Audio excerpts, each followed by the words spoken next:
Hello बच्चों, मैं Akshay sir स्वागत करता हूं आप सभी का अपने इस यूट्यूब चैनल पर। और आज की इस क्लास में मैं आपको बताने वाला हूं 12वीं क्लास का आज का जो टॉपिक है वो इलेक्ट्रोस्टैटिक और गॉस का प्रमेय। तो गॉस का प्रमेय में हम लोग आज ऑब्जेक्टिव क्वेश्चन का एक सीरीज चला रहे हैं। तो ऑब्जेक्टिव क्वेश्चन का आज का जो वीडियो नंबर 2 है, अगर वीडियो नंबर 1 आपने नहीं देखा है तो आप नीचे डिस्क्रिप्शन बॉक्स में उसका लिंक दिया गया है, आप जाकर वहां पर उस वीडियो को देख लें ताकि आपका ऑब्जेक्टिव क्वेश्चन का धीरे धीरे जो बैंक है वो आपका जो भंडार है वो बढ़ता चले। तो बच्चों सबसे पहले आपसे यही कहना है कि जब भी आप ऑब्जेक्टिव का जब सेशन देखें तो आप अपने हाथों में एक पेन और एक कॉपी उठा लीजिए, ताकि जब भी क्वेश्चन आपके स्क्रीन पर आए तो आप जो है उस क्वेश्चन को पहले आप ट्राई कीजिए। ठीक है, खुद से कोशिश कीजिए, इसके बाद जो है मैं तो सोल्यूशन करा ही रहा हूँ। इससे होगा क्या कि आपका जो है धीरे धीरे क्वेश्चन का जो प्रैक्टिस है, जो क्वेश्चन का जो आपका जो करने का जो स्टेमिना है वो धीरे धीरे आपका बढ़ता चला जाएगा। तो चलिए बच्चों शुरू करते हैं आज की क्लास। तो बच्चों सबसे पहले आपके स्क्रीन पर जो है पहला जो क्वेश्चन है वो है विद्युत तीव्रता का मात्रक होता है। ठीक है, तो बच्चों यहाँ पे अगर हम लोग बात करते हैं विद्युत क्षेत्र तीव्रता की, तो तीव्रता का जो फॉर्मूला होता है एफ ई बाई क्या होता है क्यू, यानी जो आवेश के ऊपर बल लगता है, यहाँ पर बल एफ ई और चार्ज कितना है बच्चों क्यू है। तो देखिए यहाँ पे इसका मात्रक क्या होगा न्यूटन और इसका मात्रक क्या होगा कूलॉम, यानी न्यूटन प्रति कूलॉम। देखा जाए क्या ऑप्शन में न्यूटन प्रति कूलॉम है। देखिए यहाँ पर ऑप्शन में न्यूटन प्रति कूलॉम नहीं है। तो बच्चों इसके अलावा आपको बताया गया था ई इक्वल टू रिलेशन होता है minus dv by d r. ठीक है, यानी आपको बताया गया था कि जब हम लोग विद्युत क्षेत्र की तीव्रता की दिशा में जाते हैं तो विभव की मान में कमी आती है। ठीक है, नेगेटिव चिन्ह ये बताता है कि जैसे जैसे हम लोग विद्युत क्षेत्र की दिशा में जाएंगे वैसे वैसे विद्युत विभव का मान क्या होगा बच्चों घटता चला जाता है। तो यहाँ पे अगर देखा जाए तो E इक्वल टू क्या होगा, परिमाण के अनुसार बात करेंगे तो V और लंबाई के लिए क्या बच्चों L हो जाएगा। देखिए इसका मात्रक क्या होता है बच्चों वोल्ट होता है और इसका मात्रक क्या होता है बच्चों मीटर होता है, लंबाई है तो वोल्ट प्रति मीटर। तो इसका जो सही ऑप्शन है वो कौन सा है बच्चों बी वाला। पर ध्यान रहे इसका एक मात्रक क्या होता है न्यूटन प्रति कूलम होता है, और न्यूटन प्रति कूलम के अलावा एक अन्य मात्रक क्या है बच्चों वोल्ट प्रति मीटर है। तो आप इन दोनों को ध्यान रखिएगा। ठीक है बच्चों, चलिए बढ़ते हैं अगले क्वेश्चन की तरफ। अगले क्वेश्चन की तरफ अगला जो क्वेश्चन है क्या कह रहा है कि आवेशित खोखले गोले के अंदर विद्युत क्षेत्र की तीव्रता होती है। ध्यान दीजिएगा, आवेशित खोखले गोले के अंदर विद्युत क्षेत्र की तीव्रता होती है। तो सबसे पहले यहाँ पे क्या करेंगे बच्चों गोला ले लेते हैं। सबसे पहले यहाँ पे ले लेंगे बच्चों गोला। ठीक है, जब गोला लेंगे तो अब इसमें जो भी अगर इसको आवेशित करेंगे, ठीक है, गोला की खास बात क्या होती है कि जब भी हम लोग इसको आवेश देते हैं तो सारा का सारे जो भी आवेश होता है वो उठ करके कहाँ चला जाता है इसके सतह पे चला जाता है। ठीक है बच्चों, अगर कोई खोखला गोला होता है तो अंदर कोई आवेश रहेगा ही नहीं। ठीक है, सारा का सारा आवेश कहाँ चला जाएगा इसके सतह पर चला जाएगा, और जब आवेश सतह पर चला जाएगा तो अंदर तीव्रता का मान कितना होता है बच्चों जीरो होता है। ठीक है, तो विद्युत क्षेत्र तीव्रता का मान कितना होगा बच्चों जीरो, पर विभव का मान जीरो नहीं होगा। जब विभव की बात करेगा तो विभव क्या होगा बच्चों एक समान रूप से होता है। ठीक है, यानी विभव नियत कहा जा सकता है, लेकिन तीव्रता का जो मान है अंदर वो क्या होता है शून्य होता है। तो बच्चों ये शून्य हो जाएगा। ठीक है, चलिए नेक्स्ट अगला क्वेश्चन है बच्चों विद्युतीय क्षेत्र में किसी विद्युत ध्रुव को घुमाने में किया गया कार्य होता है। थोड़ा सा मिसप्रिंट है बच्चों, यहाँ पे है किसी लिखा गया है। ठीक है, तो यहाँ पे क्या है बच्चों विद्युतीय क्षेत्र में किसी विद्युत ध्रुव को घुमाने में कार्य किया जाता है। विद्युत ध्रुव क्या होता है, जब हम बात करते हैं बच्चों विद्युत ध्रुव की, ठीक है, विद्युत ध्रुव की बात करते हैं इलेक्ट्रिक डायपोल होता है। तो आपको बताया गया था बच्चों कि यहाँ पर नेगेटिव चार्ज होता है और यहाँ पे क्या होता है पॉजिटिव चार्ज होता है, यानी दोनों चार्ज का जो परिमाण है वो क्या होता है समान होता है, और इनके बीच की दूरी अल्प होती है जिसको हमने क्या माना था बच्चों 2l मान के चलते हैं। ठीक है, तो विद्युत ध्रुव आघूर्ण जो होता है उसकी दिशा क्या होता है माइनस से प्लस की ओर होता है, यह सदिश राशि है। और इसका जो फॉर्मूला था बच्चों Q इंटू कितना हो रहा था 2l, जिसको हमने कहा था बच्चों P इक्वल टू कितना होता है 2QL।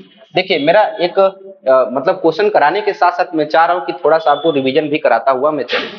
तो देखिए यहाँ पे हुआ क्या कि जो विद्युत ध्रुव है अभी इसमें क्या कहता है कि एक समान विद्युत क्षेत्र में, तो एक समान विद्युत क्षेत्र की खास बात क्या होती है कि जितनी भी विद्युत क्षेत्र रेखाएं होती हैं वो सब इनके बीच का जो स्पेस होता है, जो गैप होता है बच्चों को क्या होगा बराबर होगा। आप कह सकते हैं एक दूसरे क्या होती है समांतर होती है। अब इसमें कोई विद्युत ध्रुव रखा है, अब विद्युत ध्रुव माइनस क्यू और यहाँ पे क्या होगा बच्चों प्लस क्यू, और यहाँ पे इसकी लंबाई कितनी है बच्चों 2l। तो इसका जो आता है जो वर्क का जो एक्सप्रेशन आता है W बराबर जो होता है बच्चों आता है PE और वो होता है 1 माइनस कॉस थीटा। तो किसी भी द्विध्रुव को घुमाने में किया गया कार्य कितना होता है बच्चों PE 1 माइनस कॉस थीटा। इसका मतलब ऑप्शन नंबर कौन सा सही होगा बच्चों ए वाला। तो क्वेश्चन नंबर तीसरा का सही ऑप्शन कौन सा है बच्चों ए वाला। ठीक है, चलिए आगे बढ़ते हैं हम लोग नेक्स्ट क्वेश्चन की तरफ पढ़ते हैं बच्चों। क्वेश्चन नंबर है आपका चौथा, गॉस का प्रमेय किस पर आधारित है? ठीक है, फ्लक्स पर आधारित है, वोल्टेज पर आधारित है, करंट पर आधारित है, चार्ज पर आधारित है? तो बच्चों गॉस का जो प्रमेय होता है वो विद्युत फ्लक्स को ही लेकर के पूरा डिफाइन किया गया है। ठीक है, यानी विद्युत फ्लक्स पाई इक्वल टू होता है अंदर के कुल आवेश से कितना गुना होता है बच्चों? 1/ε0। और ये क्या है आपका? ये विद्युत फ्लक्स है। तो बच्चों इसका सही जो ऑप्शन है वो किससे संबंधित है बच्चों? विद्युत फ्लक्स से संबंधित है, यानी चौथे का ऑप्शन नंबर कौन सा सही है बच्चों? ए वाला। ठीक है, नेक्स्ट अगले क्वेश्चन की तरफ बढ़ते हैं। गॉस प्रमेय में फ्लक्स का गणितीय व्यंजक है। ठीक है, जो गॉस का प्रमेय होता है उसमें फ्लक्स का गणितीय व्यंजक कौन सा है बच्चों? तो देखिए ये पहला, दूसरा, तीसरा, तो बच्चों ये वाला है, इस पर वेक्टर सिंबल रहेगा, इसके ऊपर वेक्टर रहेगा, vector E dot vector D A. ठीक है, इसको थोड़ा सा और अगर हम लोग थोड़ा सा इस तरीके से लिखेंगे तो बच्चों आपका गॉस का प्रमेय का होता है ई वेक्टर डी ए बराबर होता है क्यू इन बाई कितना बच्चों? Epsilon not. ठीक है, और गॉस का प्रमेय हमेशा ये एप्लीकेबल है केवल और केवल किसके लिए?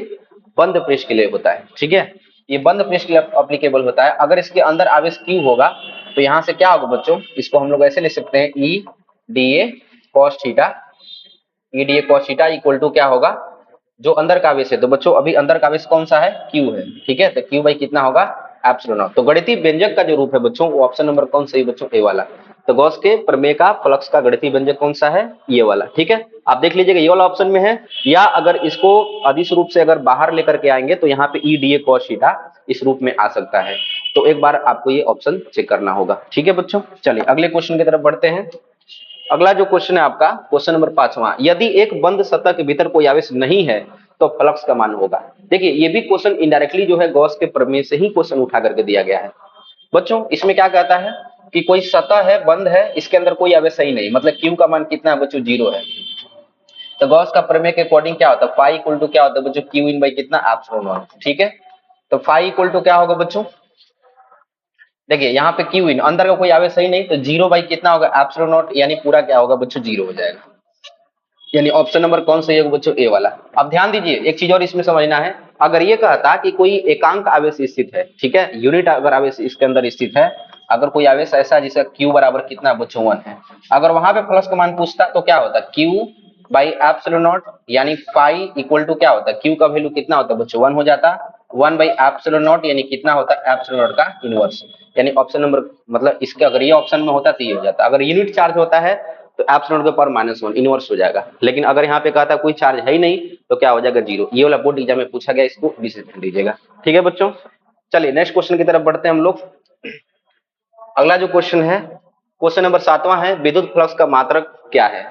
तो विद्युत फ्लक्स का मात्रक से पहले आपको इसका जो फॉर्मूला है वो पता होना चाहिए।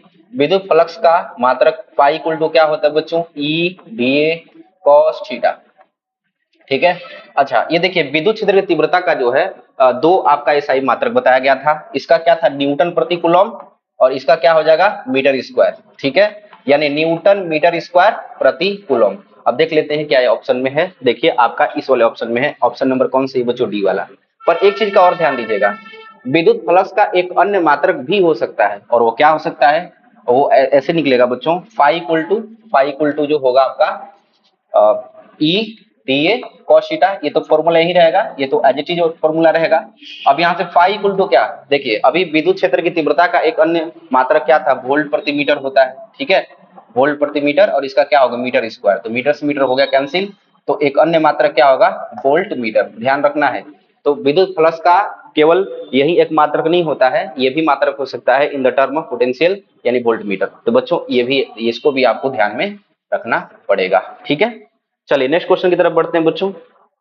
अगला जो क्वेश्चन है क्वेश्चन नंबर 8, गॉस का प्रमेय निम्न में किस पर लागू होता है? ठीक है, गॉस का प्रमेय निम्न में किस पर लागू होता है? स्थिर विद्युत क्षेत्र और स्थिर विद्युत क्षेत्र, स्थिर चुंबकीय क्षेत्र। ये देखिए चुंबकीय क्षेत्र हो ही नहीं सकता है, और अस्थिर में भी नहीं होगा। ये सिर्फ किस में लागू होता है बच्चों? स्थिर वाले में, यानी जब विद्युत क्षेत्र क्या होता है? कांस्टेंट होता है, वहीं पर ये चीज लागू होता है, नियत होता है, वहीं पर लागू होता है। ठीक है, चलिए नेक्स्ट क्वेश्चन की तरफ बढ़ते हैं बच्चों। अगला जो क्वेश्चन है आपका 9वां क्वेश्चन, विद्युत क्षेत्र की तीव्रता वेक्टर ई किससे परिभाषित होती है? आवेश पर लगने वाले बल और उसके आवेश के अनुपात से, विद्युत विभव और दूरी के अनुपात से, आवेश और दूरी के गुणनफल से, और आवेश और क्षेत्रफल के अनुपात से। तो बच्चों विद्युत क्षेत्र की तीव्रता की जब हम बात करते हैं तो विद्युत क्षेत्र की तीव्रता में आपका क्या है?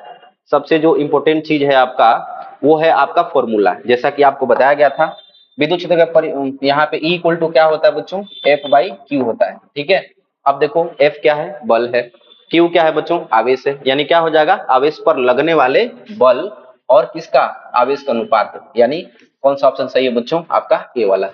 चलिए नेक्स्ट क्वेश्चन की तरफ बढ़ते हैं बच्चों। अगला जो क्वेश्चन है, क्वेश्चन नंबर 10 है, किसी विद्युत क्षेत्र में प्लस क्यू कूलॉम के आवेश पर 10 न्यूटन का बल कार्य करता है, तो उस स्थान पर विद्युत क्षेत्र की तीव्रता क्या होगी। तो बच्चों इस क्वेश्चन में देखिए आपका बल का मान दे रखा है, बल का मान कितना दिया है बच्चों, कितना आवेश का मान दिया है इसमें। इस क्वेश्चन में देखिए आपका किसी विद्युत क्षेत्र में +1 कूलॉम के आवेश, यानी यहाँ पे आवेश का मान दे रखा है। आवेश क्यू का मान कितना दिया बच्चों, 1 कूलॉम, और एफ का मान कितना दिया है, 10 न्यूटन का बल लग रहा है। तो उस स्थान पर विद्युत क्षेत्र की तीव्रता का मान क्या होगा बच्चों, वही फॉर्मूला E बराबर कितना होता है, F बाई क्यू। ठीक है, F का मान कितना 10, आवेश का मान कितना 1, कितना हो जाएगा 10 न्यूटन प्रति कूलॉम। यानी ऑप्शन नंबर कौन सा है बच्चों, ए वाला। तो देखिए बच्चों, आज मैं क्वेश्चन आपको टोटल इलेक्ट्रोस्टैटिक यानी इसमें जो है आपका गॉस का प्रमेय और विद्युत क्षेत्र की तीव्रता से मिला करके मैंने आज 10 ऑब्जेक्टिव सवाल मैंने आपको कराया। इन सभी सवालों का जो है अच्छे से आप अवलोकन कर लीजिएगा बच्चों। यदि आप इस चैनल पर पहली बार विजिट कर रहे हैं तो आप इस चैनल को सब्सक्राइब कर लीजिए, इस वीडियो को ज्यादा से ज्यादा शेयर कीजिए, लाइक कीजिए, कमेंट कीजिए। मिलते हैं बच्चों एक नए वीडियो में, तब तक के लिए आप अपना ख्याल रखिए। बहुत बहुत धन्यवाद।